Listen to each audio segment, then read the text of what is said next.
Hello, hello. How's everybody? Good. I was glad to see you guys all here. How was your new year? Everybody was good. Well, since we're friends and all, I'm going to tell you about mine. Many of you guys know that I tell stories about what happens in our homes and such. And when I got this lesson, it was about 3 weeks ago, so it was far before Christmas. So I was just writing, a New Year's resolution one, which we'll get into a little bit about, why we fail, how we can succeed. But then a couple things happened that kind of really changed my own perspective on how much I've grown and how far I have yet to go, which probably a lot of us do. If I haven't met you, my name is Rueben Rodarte. I work in the Next Gen ministry. I am working towards being the youth pastor here at Yosemite Church. I have a good team. Some of my team's here, my family's here to come to start the new year off. But if you guys remember the last time that I was speaking, it was during the Family Matters series. And for many of you guys that may or may not have been here, that's going to come into kind of play a little bit in the importance of how this story goes. But if you weren't, I shared how, my family really struggled over the last 4 or 5 years. And I shared specific stories of, the one big point that I made was I shared my daughter Olivia's here this time, which is her second time here, so I'm glad she's here. But I shared how I had her write out her feelings of how we made her feel and how that caused her to react to both myself and her stepmother, during that time, and how, that was extremely rocky. That was very back and forth. There was some really hurtful things said. There was some hard times and stuff. So, if you weren't here, then that's kind of a short version of what had kind of happened and how we had worked our way through a lot of that going in. But what happened with us is I'll go back to a few days before Christmas. About a week before Christmas, we picked a family from the tree like I hope many of you guys did. And my family was blessed that way about maybe 15 years ago when we really didn't have anything. My kids were extremely small. And a family just showed up and brought us some food and some gifts. We didn't know them, but they came and they brought us a dinner. So we had a nice dinner and they brought gifts for everybody. And so when that became available, my wife had told me that she wished that would have happened to their family. It happened to mine, and she wished somebody would have done that for hers because they grew up very poor. So we decided to do that because we were finally in a place where we could hopefully bless somebody else. And all our kids were on board. We talked to them about it, and they said, yeah, that'd be a great idea. Let's do that. So we did, and we went and bought them above and beyond, what they had requested. We went and delivered that, and me and my wife got to meet, the woman who, her kids weren't there, and we were kind of bummed a little bit, but then we thought, yeah, but maybe the mom doesn't want to say those weren't from her, so that's not our place. But we got to meet her. She showed us pictures of her kids, and it was such a nice thing for us. So then we went off and we bought our Christmas presents for our kids. And, some of the kids that were able to buy Christmas presents this year went and bought presents for us, and I bought my wife's gifts and my grandkids' gifts and such like that. So we were getting excited because Christmas was coming. Well, the Friday before Christmas, my wife goes to work, and, she leaves, and I sleep in a little bit. I had a little bit of a stomach flu the night before, so I was going to come into the church on Friday and do some work to start getting ready for this sermon.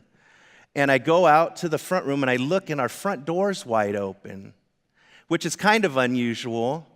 And then I start to walk to shut the door, and I notice there's a Christmas ornament on the floor, next to the tree. So I bend over to pick that up, and then I realize there's no Christmas presents under the tree. Somebody had broken into our home and stole every Christmas present that we had wrapped under that tree. And so, my initial reaction was Christmas is ruined. All the gifts are gone. Some of those are not going to be replaceable in 2 days, and we had spent everything we had budgeted for Christmas and put them under there. So, I called. My first call was, of course, my wife, and I said, I woke up the kids, and they came out and looked.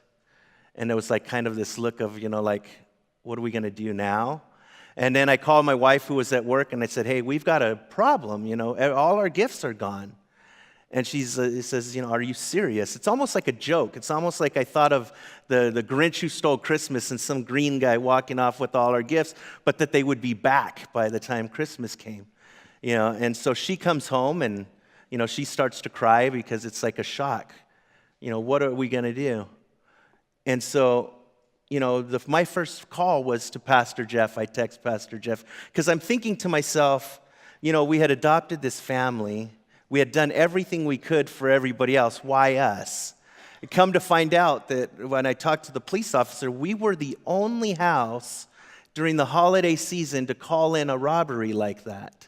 So it wasn't like they were driving around picking homes. Ours was the only one.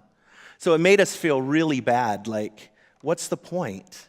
If there's a lesson, God, this is a tough one because what are we supposed to do for our kids and our grandkids? And so, like I said, we thought it's over.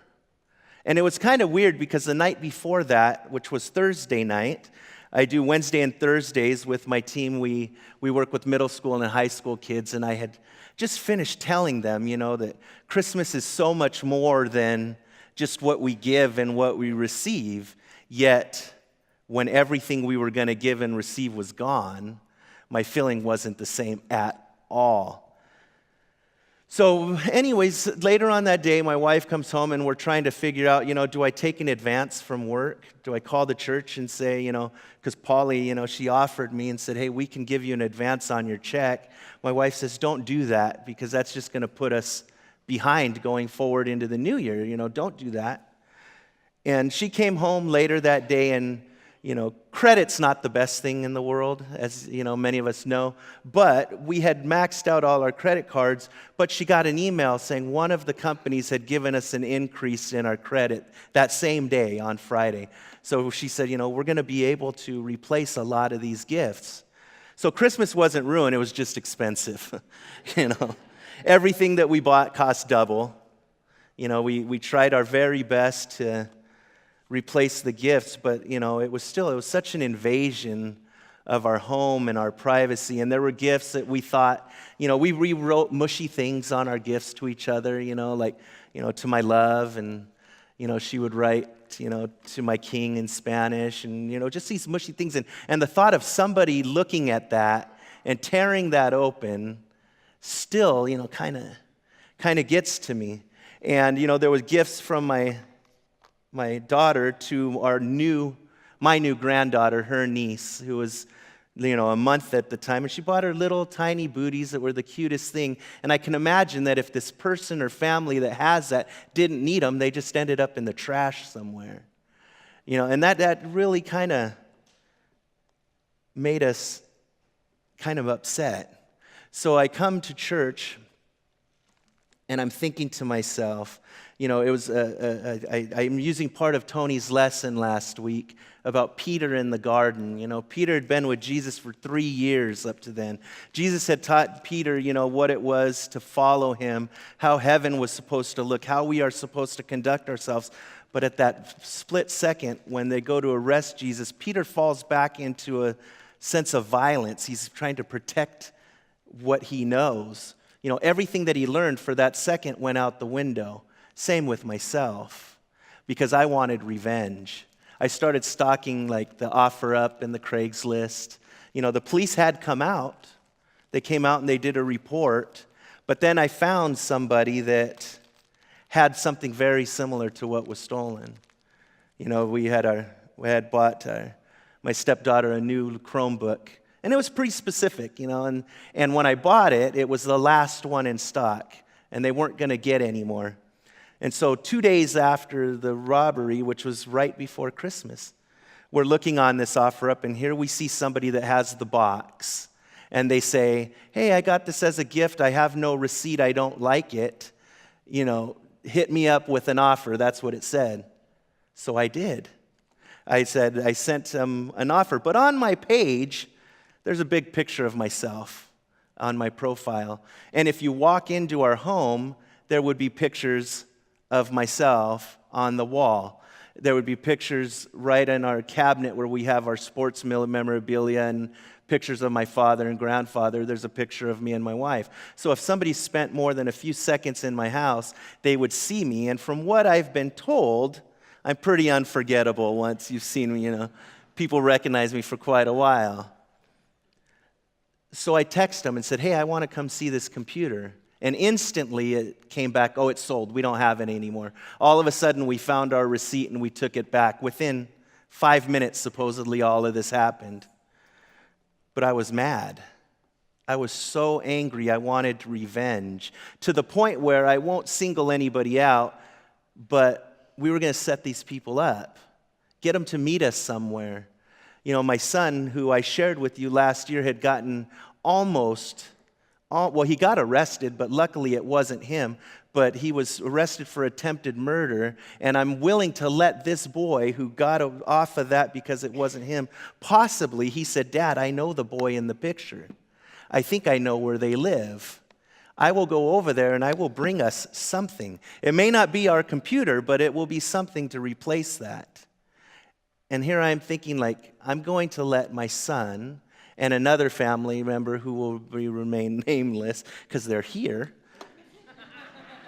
potentially go out and hurt somebody, get themselves arrested, and my family, I have a son, like I said, who was looking at attempted murder. Myself, I've been in trouble a lot, like I've shared. My other family member, who I will not mention because they're here, has also been in trouble quite a lot. And we're willing to risk all that for $200. But when I came and I talked to the people at the church, they said, it's understandable because they invaded your privacy. They took what was yours. But I felt like Peter at that moment, that's about the 3 years he spent with Jesus, just happens to be about the same amount of time I've been here. And I've really followed him. As you guys have known, those have seen me grow. I've seen, I started off doing nothing, joined the safety team. Then Pastor Jeff had me join his teaching team, and now I'm on staff full time. So God's been working on me. He's been working on my family, and yet in that split second, I was willing to throw it all away and let my old self take over. And I wonder why. Why, when we have followed that long, is our human nature so strong in us that we're willing to just forget everything that we've learned, everything we've been taught, and throw it all away and go after what we know? My 43 years before joining this didn't turn out so well, but I was willing to follow that again. Why? Why? Because it's hard. Changing is hard. Like I said, Jesus had spent all those years with them, and he told his disciples, no more of this. As soon as he pulled that sword out, Jesus told them, no more. Like she said last week, that's not the way it was supposed to be. That's not the way he's taught us. So why do we revert back? So when Jesus came, he tried to change us. He tried to change our hearts, the way we love each other, like 1 Corinthians 13, love is patient and kind. He tries to change the way that we see success. In Romans 12:2, he says, not to conform to the pattern of this world, but have a renewing of the mind. So he changes the way we think. He tries to change the way that we face hardships. Like Paul in Philippians says, I can do all things through Christ who gives me strength. But why do we still fail? Why is that? It says that how many of us have made New Year's resolutions? Not very many. That's pretty impressive, actually. But we did something a little different. If you want to have what a real resolution is, let somebody else tell you what your New Year's resolution should be. That's what we did. We did that at home, and we said, okay, let's pick something for each other. What I want you to do this year is this and that. That's a little bit harder. It's a little bit harder to do. But it says that 60% of people admit that they made a New Year's resolution. By the end of January, 50% of those people have already failed. By the end of the year, they say that only 8 or 9% of people actually succeed in their resolutions. And we could go over what the top ones are, which are kind of interesting. I'm sure you can guess probably the top 5 all have to do with diet. I'm going to exercise more. I'm going to lose some weight. I'm going to save some more money. I'm going to spend a little less. Number 5 is I'm going to learn a new skill or hobby. Number 6, I'm going to quit smoking. Number 7 is I'm going to read more, and I might tell you why that's funny. He told me not to, but I might anyways. Number 8, I'm going to find a better job. Number 9, I'm going to drink less. And number 10, I'm going to spend more time with my family. Those are the top 10 resolutions, and it's funny that only 9% of people succeed in that. What about those people that said, I'm going to spend more time with my family? They failed at that? I just find that kind of interesting. So why do we fail? Well, there's an author, John Beckley, said most people don't plan to fail, they just fail to plan. The other one is Benjamin Franklin said something similar. He says, if you fail to plan, you are planning to fail. And somebody that we all know says in Luke 14:28, he says, suppose one of you wants to build a tower. Will he not first sit down and estimate the cost to see if he has enough money to complete it? For if he lays the foundation and is not able to finish it, everyone who sees it will ridicule him, saying, this fellow began to build and was not able to finish. That was Jesus Christ. So we have to plan. And if without a plan, we have nothing. So the reasons we fail, these are just 4 reasons that I had found online. And it makes sense that first we have unrealistic expectations. We give ourselves these outrageous goals, and at first, when we first fail those goals or we don't meet them, we just simply throw up our hands and we quit. A lot of people say, I'm going to lose 20 pounds. And after a month, if they've only lost 3, that's still improvement, but they didn't hit that goal, they'll just say, forget it, I quit. The second reason is our goals are vague, like getting healthier, money managing better. That was a tongue twister for me. To stress a little less. How can you have a detailed plan for a vague goal? You can't. That's like somebody saying, I'm going to smoke less. Well, I smoked 19 cigarettes instead of 20. That's still, it's kind of vague there, and you're not really hitting it. And what if you don't have conditions that are conducive to being successful? So if you don't set your lifestyle up to succeed, then it will fail. You got to remove the distractions and have a strong support system. For example, when I quit smoking, I had smoked for about 30 years. And when I quit smoking, my wife had to quit smoking, my daughter had to quit smoking, the entire house had to quit smoking. Because there was no way that I was going to be able to do that if everybody wasn't supporting that. Because my willpower in the beginning wouldn't have been strong enough to watch somebody else go out and have a cigarette and me not be able to. So you have to have that support system in anything. And the fourth one, which is probably the one that hardest for all of us just to admit, is we're just not ready. Not being ready to change, not being ready to achieve that goal. If only part of you wants to change, then you won't. And change only occurs when you want something different. There's a woman named Courtney Stevens in her book called Lies About Truth says, if nothing changes, nothing changes. If you keep doing what you're doing, you're going to keep getting what you're getting. If you want change, then make some. You have to make the change. Now I'm going to go ahead and I'm going to embarrass my little brother there. So as we were sitting there for New Year's Eve, and this is the not being ready part. We were sitting there New Year's Eve, and of course, he says, I'm going to quit smoking. This is my last cigarette. It's about 11:30 New Year's Eve, and he says, I'm going outside and I'm having my last cigarette of the year, and then I quit. So he goes outside and we say, all right, cool. Comes back in 12:07, I think it was. Between 12:07 or 12:10, he says, forget it. And he goes out and he has a cigarette, and he's back to smoking. Why? You know what I mean? It says that the definition of being resolute is being unwavering and determined. That is the base word of a resolution. And a resolution is a firm decision to do or not to do something. So if you're going to make a resolution, and that didn't sound very unwavering, but we all do that. We all make ourselves goals that we can't hit. So with Pastor Jeff in his book, and it was nice that he gave me this first one. It's the first week of January. I think you noticed on that list of the top 10 things that people wanted to do better at, their spiritual lives weren't any of those top 10. And so Pastor Jeff says, well, let's talk about those because we're hitting the new year. We're going to do a new study on revolution and what it's like to be all in for Jesus. So, let's set ourselves up and be ready to go with that. So the way he loves these, they called anagrams, I believe. So we've found some in his book. And the way we succeed is we make SMART goals. And what do we mean by SMART goals? Number one is you have to be specific. What exactly do I want to achieve?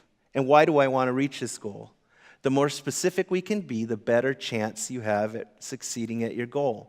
I read an article that said that when people make secondary goals, like if I can't lose 10 pounds, then maybe I'll try for 3. They don't do either of them because they've already set themselves up because they're already giving an excuse not to do the first one.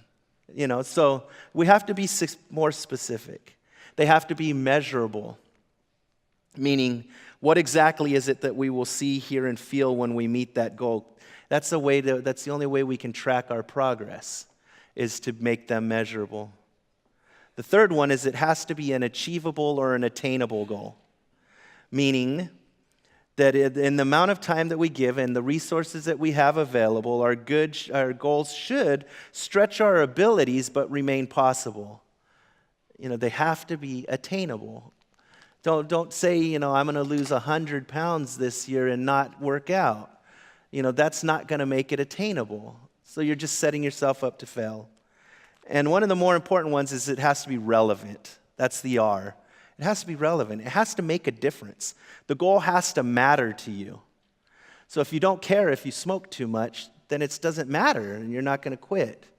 You're going to quit when you're ready to quit. Many people that have been addicted to drugs like I have been quit when they were finally ready to quit. When you were tired of being tired and all of those things that you hear people say, that's when you will succeed with it. It has to be relevant to your life. And the last one is it has to be bound by time. It has to be time bound. You've got to give yourself something to hit and a time to hit that. Every goal needs a target date so that you have something to work towards. So 1 Timothy 4:7-10 says, have nothing to do with godless myths and old wives' tales. Rather, train yourselves to be godly. For physical training is of some value, but godliness has value for all things, holding promise for both the present life and the life to come. This is a trustworthy saying that deserves full acceptance. This is why we labor and strive. That's the important part, why we labor and strive. Because we have put hope in the living God, who is the Savior of all people and especially of those who believe. So training to be godly is not something that's simple. It's not easy. It's saying that it takes the same work as physical training. It just has better results. Because we can be physically fit, and I think Paul says that that's a good thing to be, because if we are to go out and make disciples and we are to go out and teach people and spread the gospel, then we need to be in shape in order to do that, in order to persevere. But that's not the most important thing. Our insides, our spiritual selves are the more important thing. And it says here that they labored and they strived to get that. So that means it takes work. I was talking to a father last week who said, that his son, who comes to my middle school group, wants to get involved in the fun things.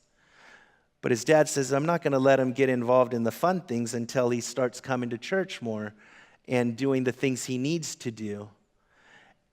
They labored and they strived, it says. I'll repeat that again. Because I don't remember Jesus telling his disciples, meet me here on Sunday for an hour and we'll talk about it.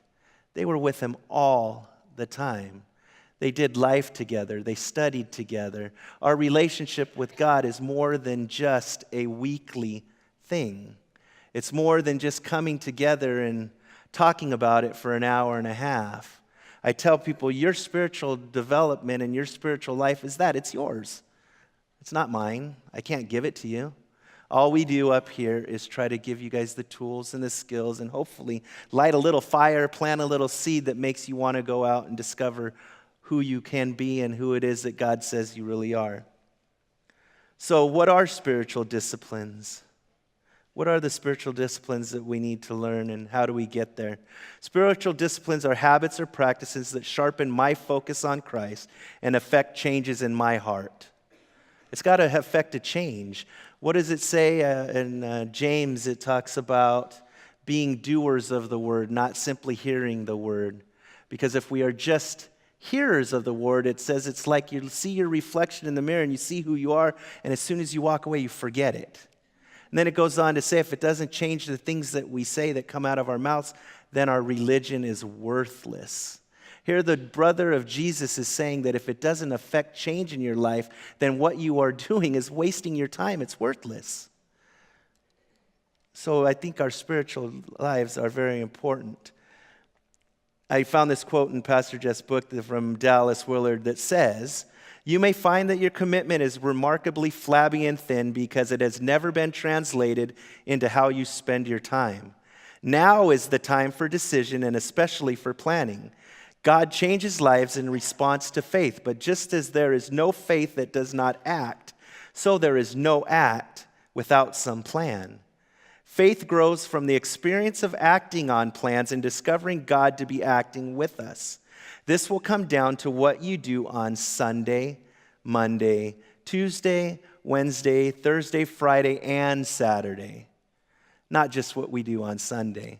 Not that just we put on our good clothes and come here and hang out with Jesus for the hour. If it doesn't change what you do every single day and how you interact with every other person around you, then maybe we're doing this wrong. Maybe like the brother of Jesus said, our religion is worthless. Because as we've tried to teach here, Jesus is not about religion.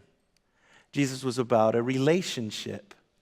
And any of you guys that are in relationships, which is probably most of us, what if we only turned and looked at our partner for 1 hour on Sunday, and the rest of the week we didn't speak to them, we didn't look at them, we didn't spend any time with them? That relationship probably wouldn't last very long.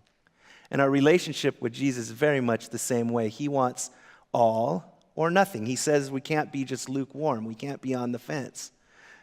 So in my opinion, either Jesus is Lord of all, or maybe he's not Lord at all. That's something for you guys to think about, because he wants all or nothing. So what's our strategy? What's our strategy for growth here? I'm sure many of you guys have seen that. It's in every pamphlet that we have. It's what our church is based on, and that's our Connect, Grow, and Serve wheel.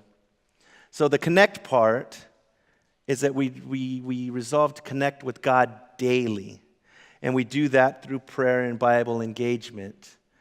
In Matthew, he says, if you seek first his kingdom and his righteousness, all these things will be given to you as well. That's like what we were talking about for our Christmas and how everything had gone so badly for us, we thought. But, we continued to seek him first. My first call was to my wife. The second one was to Pastor Jeff and to the church. I didn't know what I expected. I think part of me expected, hey, come down, let us help you. That was probably deep down my initial response. But Pastor Jeff, he says, that I hope you're blessed far more than what you lost.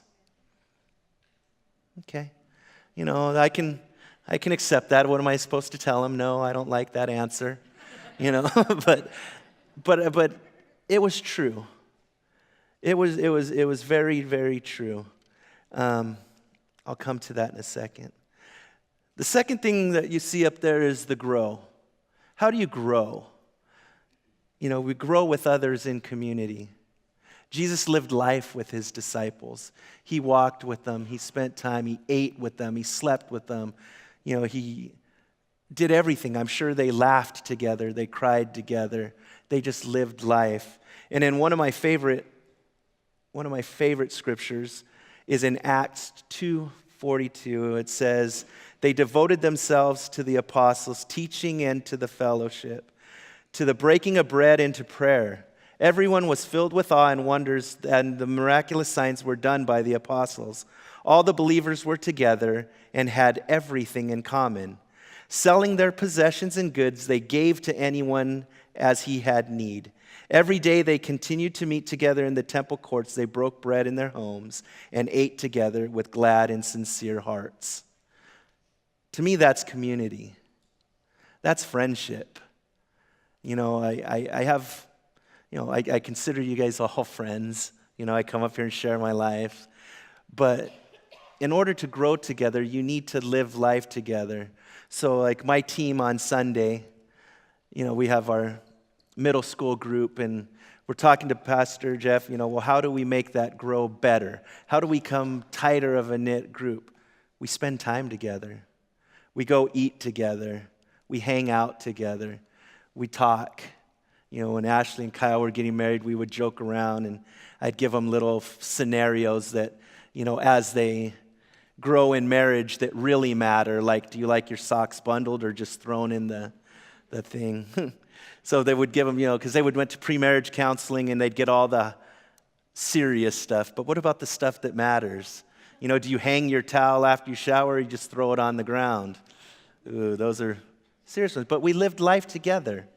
And when somebody, in our family needs something, we do the very best we can to give them everything we have, if that's what they need. Because that's what the apostles did with each other. It says they sold everything they had. I don't know, maybe this is another question to ask yourselves, but how many of you guys would give up everything you had to help somebody else? That's a tough one. That's a tough one to say to ourselves. You know what? I would have done that. I would have given up my Christmas in order for them to have theirs. Would you, though? It's a tough question. And the last thing on our wheel there is to serve. You grow by serving. We serve out of the outpouring of our heart with the use of our talent, time, and tithes. You've heard that. Anybody that's been here for a very long time has heard that talent, time, and tithes over and over again. Why do we do that? Because in Mark 10, it says, whoever wants to become great among you must be your servant, and whoever wants to be first must be slave of all. For even the Son of Man did not come to be served, but to give his life as a ransom for many. Jesus came to serve us, and he taught us the model of how to do that unselfishly. And, if you're here serving in any of those three things, the connecting with God, the growing in community, or the serving, if one of those is missing, the first thing that's going to happen is your service is going to become sour, like Pastor says. I started off in the safety team. And once I started becoming less connected, then safety became a job. And once safety became a job and not something that I enjoyed, then it became easy to kind of just get disgruntled a little bit. Oh, man, I got to get up and go to a safety meeting, or I got to come to the church. Why? Because one of those three things, like a wheel, a hub on a wheel, wasn't aligned, so my wheel was wobbly. If you want to grow, you have to make sure that all three of those are in line and are moving in unison. I was going to do a demonstration, but I didn't have any rope. But one of the pastors that I really love has this demonstration that he does. And he's got this rope. So imagine a rope. Let's pretend. So you got this rope here, and imagine it's 100 feet long, and that rope is eternity. It's our life. It's our life with God. It's our life here on earth. It's our life that was before we got here. And it's our life that we spend with God. Well, if you think of eternity, then our 60, 70, 80 years here would only be a small segment of that rope. Let's pretend maybe it's a foot out of 100 feet, which is probably still shooting a little high because, as we know, eternity lasts forever and ever and ever and ever and ever. But most of us spend our entire lives worrying about that 1 foot. What can I do to make myself happy now? And we spend our whole lives doing that, not securing that other 99 feet of rope. What's going to happen next? I'm going to spend eternity with God or apart from God based on what I did with that first foot. And that's where many of us are right now. is it's a new year, the whole new year, new me thing, whatever. Now is the time to make sure you're secure with God. Because I believe one of two things. The Bible says one of two things happen. We get to meet God, and God says, well done, my good and faithful servant, right? And we're with God. Or God says, depart from me. I do not know you. And those are still people that say, Lord, Lord. They run up to him like, hey, here I am. And Jesus says, I don't know you. So what we do now is going to determine what happens there and where we're going to spend our eternity. It says, the same pastor who says that our greatest fear should not be failure, but in succeeding in things that don't really matter. We spend so much time trying to succeed in things that really have no bearing on anything except that 1 foot of rope. That don't help us in our eternity, don't get us closer to God. Don't make sure where I'm going to spend the rest of my time, and I hope it's with God. So I'm going to go back, and I'm going to share just before we close. So with our Christmas was kind of all over the place, shall we say. We didn't know if it was going to be good or bad. We went out and we replaced as many gifts as we could. The only thing that we did do, though, is me and my wife agreed that we would not replace each other's gifts. We just couldn't afford it. And that all that mattered was that all the kids' gifts, for the best that we could do, would be replaced. Now, they weren't exact, but it was similar. It wasn't as expensive, maybe a little bit cheaper. But that's what we did. So we were like, man, this is going to kind of suck if we really wanted to be honest. We're going to wake up Christmas Day and everybody's going to have gifts to unwrap except me and her. And we agreed that we would wait until our anniversary, which is in February. And we said, okay, let's just wait a month. Then we'll do something for each other.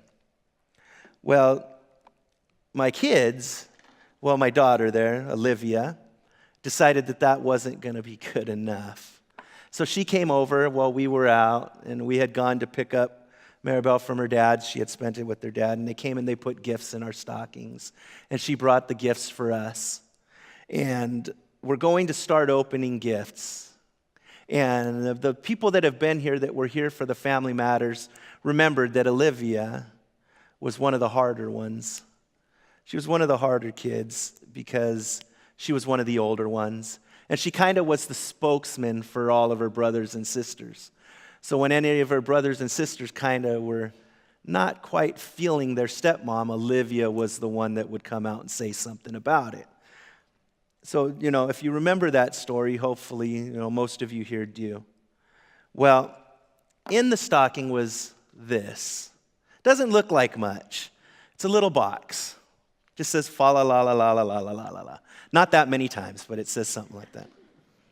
And my wife opens the box, and this was to her. She opens the box, and it's just a Starbucks gift card in there. But she starts to cry. And I look at her, and I'm wondering, why is she crying? And so she puts the box down, and I look over at the box, and on the box it says Mom.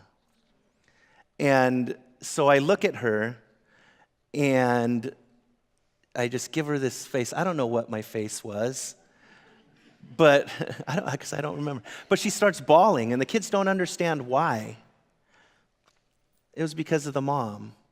And she asked Olivia later on, she says, man, I really hope that wasn't for your mom and you just gave me the wrong one. And she said, no, she knew what she was doing. The day after Christmas, it's Wednesday.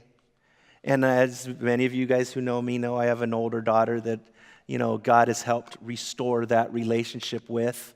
So we decide the next day we're going to go hang out with them. Now, last year was awesome. I had 2 grandkids last year. My grandson that was born in January and my new granddaughter that was born in November. She would be here, but Olivia didn't think if she cried a lot, that wouldn't be the best thing. But we took them to meet each other, the 2 new grandkids, and we hung out with my daughter and her husband, and we had a fantastic time. So we're driving home. We had borrowed a van. We're driving home, and my wife looks at me and she says, you know what? She said, that was the best Christmas we've ever had. That turned out to be the best Christmas ever. And it did. She said it was the hardest one. It'll be the most memorable one, that's for sure. But it was the best one because, like I taught the kids, and I think one of the kids said, it's not what's under the tree, but it's the people that are around it. And we had a terrific Christmas. And I don't know how this year could be any better than last year. Last year was pretty amazing for us. But we're going to try. And I figured out that I need to work on me more so I can get rid of that anger that's inside of me, that sense of I need revenge, because that's still there. We found, it was cold tonight, and we had gone into our closet and found out that our coats were stolen as well.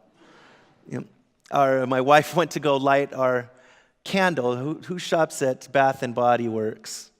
Who knows that those are super expensive? We went to go light one. They stole our candle. They stole our coats. They stole our Christmas presents. But yet we had the best Christmas we could have. Why? Because our family was there. Why? Because God had blessed us far beyond what was taken, just like Pastor Jeff had said. So if any of you guys, I'd like to call the prayer team forward and let you know that, Claudia over there is part of our welcoming group. If it's your first time here because it's a new year and, you want to do something different, then go with Claudia. They'll give you some good literature and what the next steps are. You saw in the shout, we're having our mentoring class. That's mine. I teach that. If you have kids around or you have just people in your sphere of influence, you want to learn to communicate with them, come to that. That's in 2 Saturdays. I enjoy doing that. But do something different. If you want to change, you have to change. You can't keep doing the same thing. But if you want to, I guess the whole point today was just that. We got to let God be in charge. Tony said last week, we got to lean on God. It's like leaning on a wall. You leaning on the wall is pretty easy, but what happens when the wall starts to lean back on you? What are you going to do? And that's where I need to grow. And if you're in that same space with that, and you want to do something and learn some new things, keep coming back. Join the revolution that's coming up because that's what Jesus wanted for us. But we have to be all in. So if you would bow your heads, I'd just like to pray for us all. Dear Lord, I thank you for Januaries. I thank you for this arbitrary day that really has no magical power, yet seems to, in our lives, be a new time. We could have come to you any time in the last 365 days, but for many of us, it was December 31st that we said, we're going to do something different. We're going to try to be closer to you. You've said that you will never leave us and that if anyone wants to get to the Father, it goes through you. Some people are seeking truth, and you say, I am the truth. Some people are trying to learn their way, and you say, I am the way. Some people are saying, I'd like a better life, and you say, I am the life. You are the answer. It's just we have to be willing to ask the question and listen for the response. So if anybody's there right now and, wants to learn what it is to let God lead you and change the way you love, the way you struggle, the way you commune with other people, then come see the prayer team. Let them pray for you. But for everybody else, I just want to pray safety over you. I want to pray love for your family. I want you to feel that small voice that Jesus is saying, I'm here for you. You just need to look. You just need to open the door. And I'll come in and I will help you with all those things. So I pray for your safety, I pray for your joy, I pray for your lives, I pray for your families, and most of all, I pray that you get closer to God. It's in Jesus' name I pray. Amen. Thank you, guys.